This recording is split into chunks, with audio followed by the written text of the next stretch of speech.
ساتھ کھڑا ہے، امام حسین کے ساتھ کھڑا ہے یا پھر یزید کے ساتھ کھڑا ہے؟ بڑی معذرت کے ساتھ اگر برا لگے تو معاف کرنا، کڑے پہننے کا نام حسینیت نہیں ہے، ڈورے ہاتھوں میں باندھنے کا نام حسینیت نہیں ہے، رنگ برنگی کپڑوں پہننے کا نام حسینیت نہیں ہے، 10 دن کے محرمی بننے کا نام حسینیت نہیں ہے۔ حسینیت کیا ہے؟ حسینیت یہ ہے اگر دین کے تحفظ کے لیے گھر لٹانا پڑے تو گھر لٹا دو، اولاد لٹانا پڑے تو اولاد لٹا دو، حتیٰ کہ جان بھی قربان کرنا پڑے تو جان بھی قربان کر کے بتا دو جان اہم نہیں ہے، اللہ کا دین ہے۔ اللہ یا رسول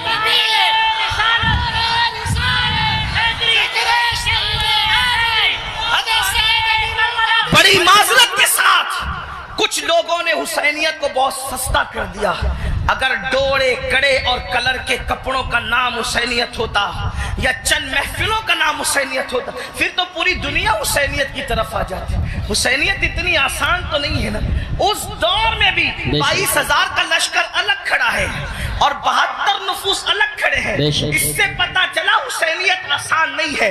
اب اپنے آپ میں ڈوب کر سوچو، قیامت کے دن اللہ اکبر کس کے ساتھ اٹھو گے؟ میری قوم کے وہ جوانوں جو اپنی راتوں کو گندی فلموں کے ساتھ جو ہے وہ اللہ اکبر جہنم کے عذاب کو قبول کرتے ہوئے، خدا کے چیلنج سے نہ ڈرتے ہوئے، نرم نرم گدوں پہ لیٹ کر اگر زنا کے مناظر دیکھ رہے ہو تو میں یہاں علماء موجود ہے ایک بات عرض کروں کہ یزید بھی تو کہیں پھر ایسا کام کرنے والوں سے اس معاملے میں 2 قدم پیچھے نظر آ رہا ہے، اور میری قوم کے وہ جوان جو اپنے آپ کو حسینی کہہ رہے ہیں وہ اس معاملے کے اندر اس معاملے میں کہہ رہا ہے، کیا وہ یزید سے 2 قدم آگے نظر نہیں آتے؟ اللہ بتاؤ تو صحیح، شہزادہ رسول سے محبت کا دعویٰ، اور کوئی مسلمان یہ تصور کر سکتا ہے کہ وہ زنا کے اڈے پہ جائے؟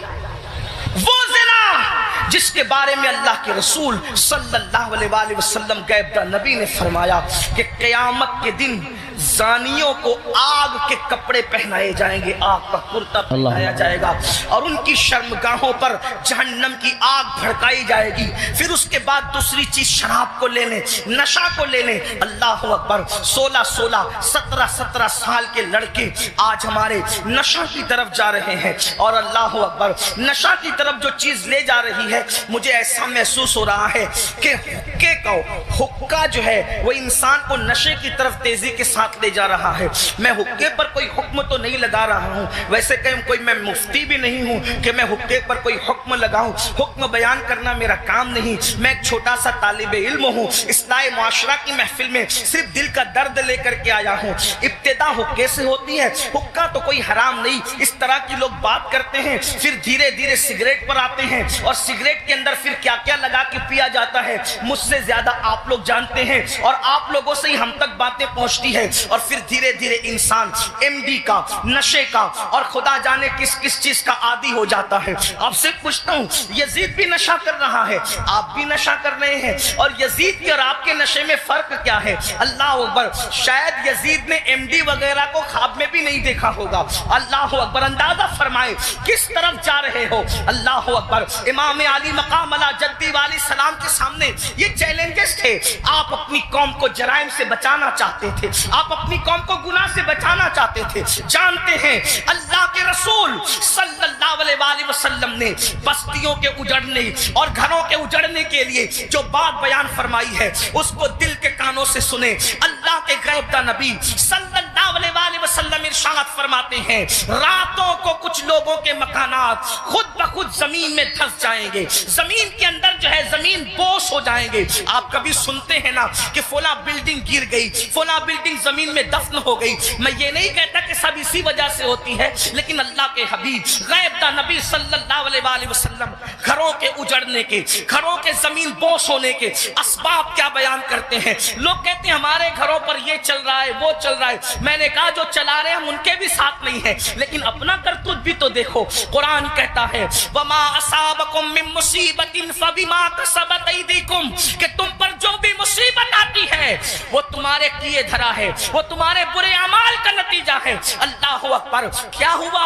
آقا ارشاد فرماتے ہیں صلی اللہ علیہ وآلہ وسلم کہ کچھ لوگوں کے مکان راتوں رات زمین پہ گر جاتے ہیں، زمینوں میں دھس جاتے ہیں۔ صحابہ نے پوچھا یا رسول اللہ اس کی وجہ کیا ہے؟ آقا فرماتے ہیں دو گناہ جب گھروں کے اندر کیے جاتے ہیں، دو گناہ جب عمارتوں کے اندر کیے جاتے ہیں تو گھروں کو زمین میں دھسا دیا جاتا ہے، گھروں کو زمین بوجھ کر دیا جاتا ہے۔ پوچھا یا رسول اللہ وہ کیا ہے؟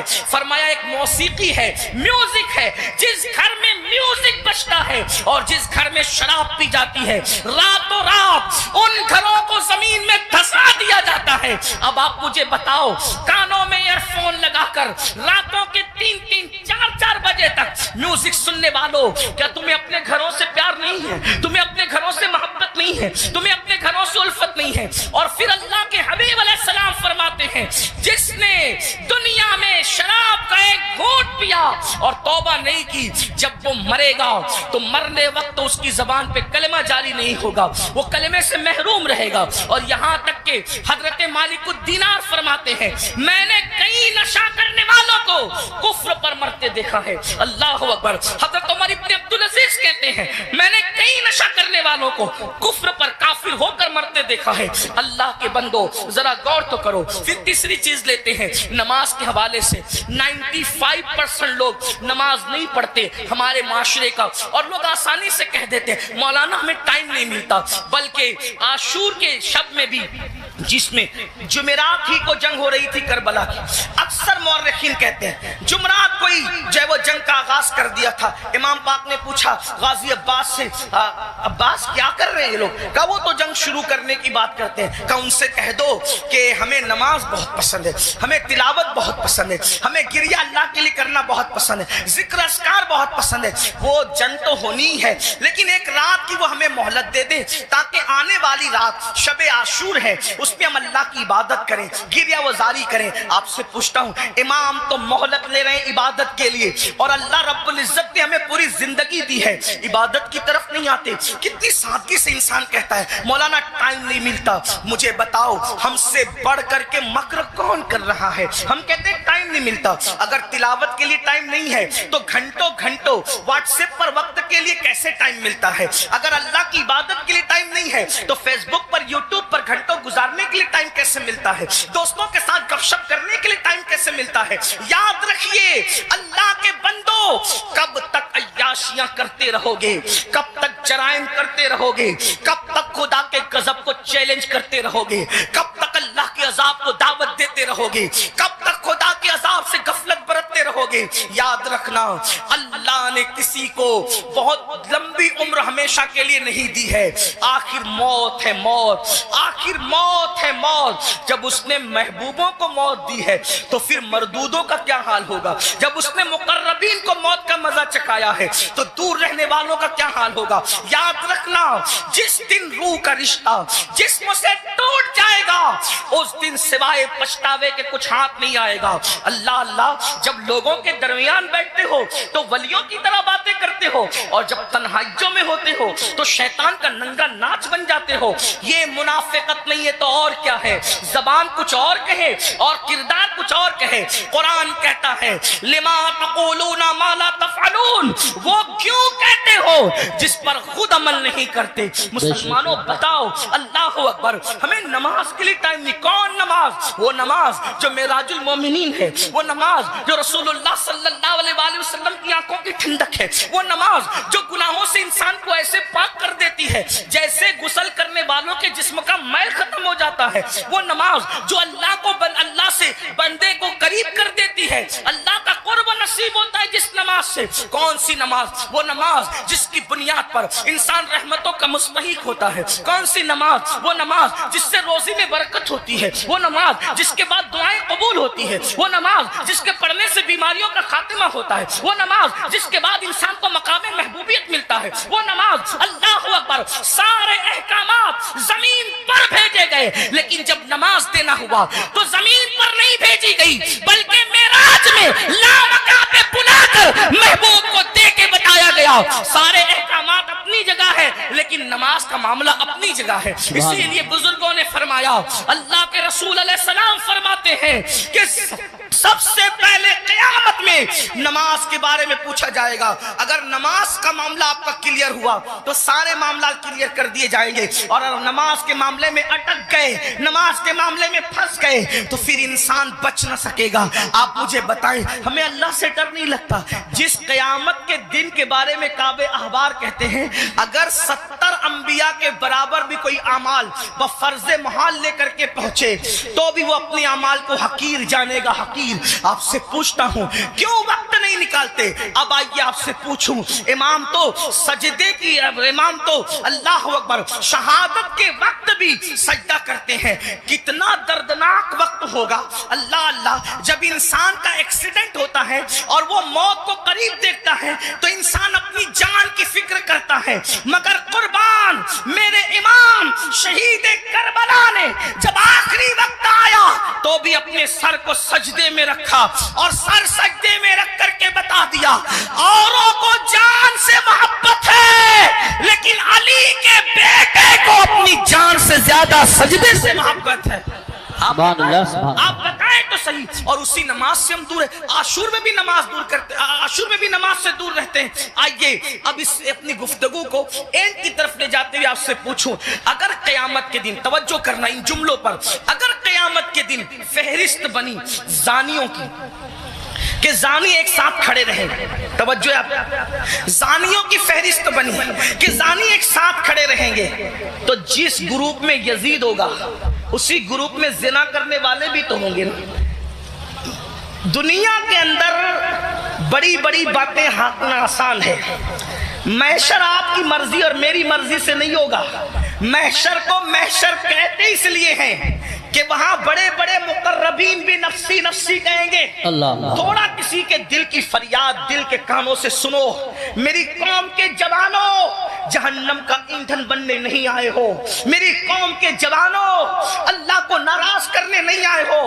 امام علی مقام سے جان سے زیادہ محبت کرنے والے میرے سنیوں, آپ سے پوچھتا ہوں تھوڑا غور کرنا, ایمان والے دل پہ ہاتھ رکھ کر سوچنا. زانیوں کی فہرست بنے گی کہ سارے زانی ایک ساتھ کھڑے رہیں, تو بتاؤ جہاں یزید ہوگا وہاں زانی لوگ ہوں گے کہ نہیں ہوں گے؟ اور نگاہوں کی پاکیزہ, نگاہوں کو پاکیزہ رکھنے والوں کی فہرست بنے گی کہ جو نگاہوں کو نیچا رکھتے تھے, عورتوں کو پاپ کی نظر سے نہیں دیکھتے تھے, جن کی نگاہوں میں تقدس تھا, وہ سب ایک طرف کھڑے رہیں. تو بتاؤ اللہ اکبر, نگاہوں کو تحفظ دینے والے امام حسین کے ساتھ کھڑے ہوں گے اور زنا کرنے والے یزید کے ساتھ کھڑے ہوں گے. اگر قیامت میں ایسا ہو گیا, اگر ہو گیا کہ بے نمازی ایک ساتھ رہیں اور نمازوں کی پابندی کرنے والے ایک ساتھ کھڑے رہیں, تو بتاؤ یزید کے ساتھ کھڑے ہوں گے کہ نہیں ہوں گے بے نمازی؟ اور جو نمازوں کو تحفظ دیتے تھے وہ اس شہید کے ساتھ کھڑے ہوں گے کہ نہیں ہوں گے جس نے سر کو سجدے میں قربان کیا ہے,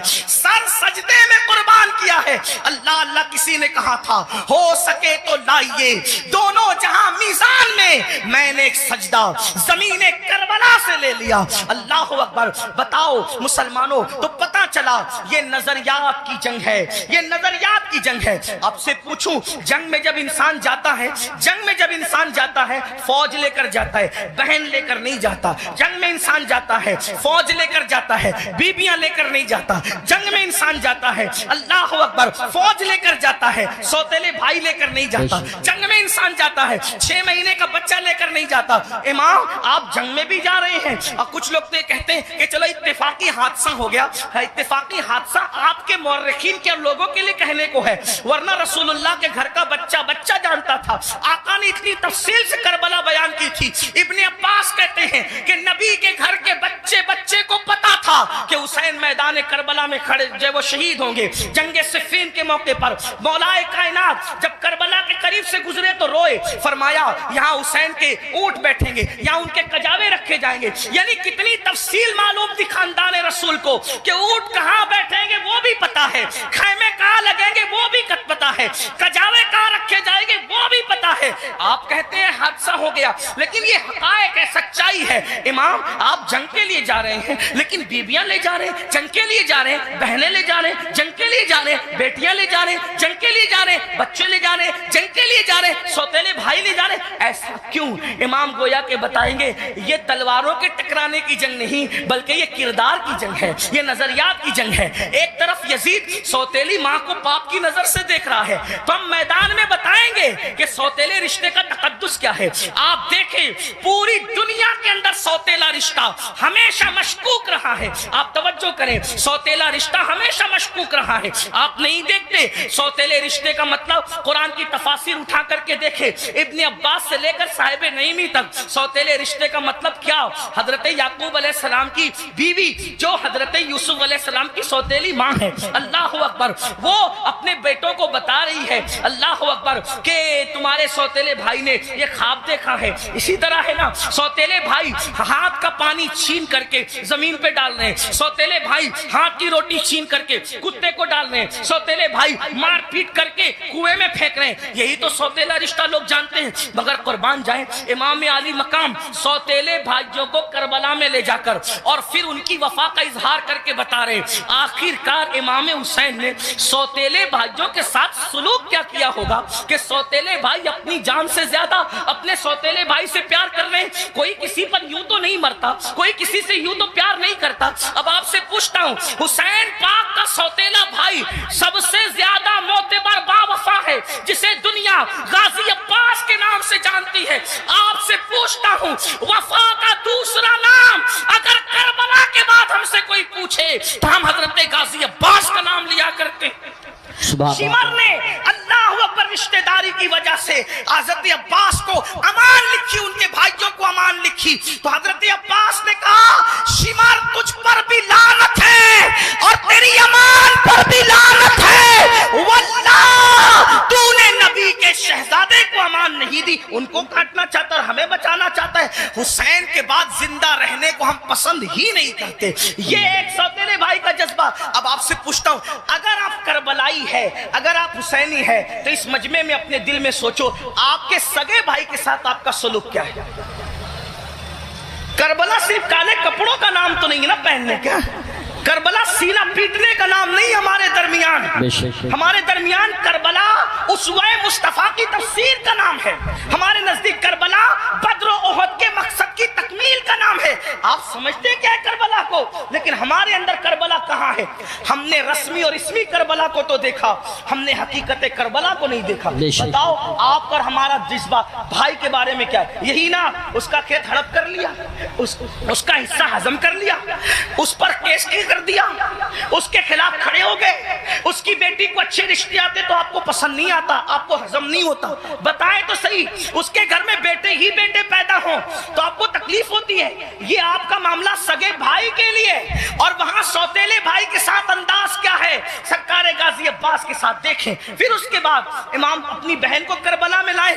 جب امام کسی کی کوئی بات نہیں مانتے, توجہ کرنا, جب امام کسی کی کوئی بات نہیں مانتے تو سیدہ زینب کھڑی ہو کے کہتی ہے بھیا یہ کر لو, بھیا یہ کر لو. بہن کی کوئی بات نہیں ٹلتی.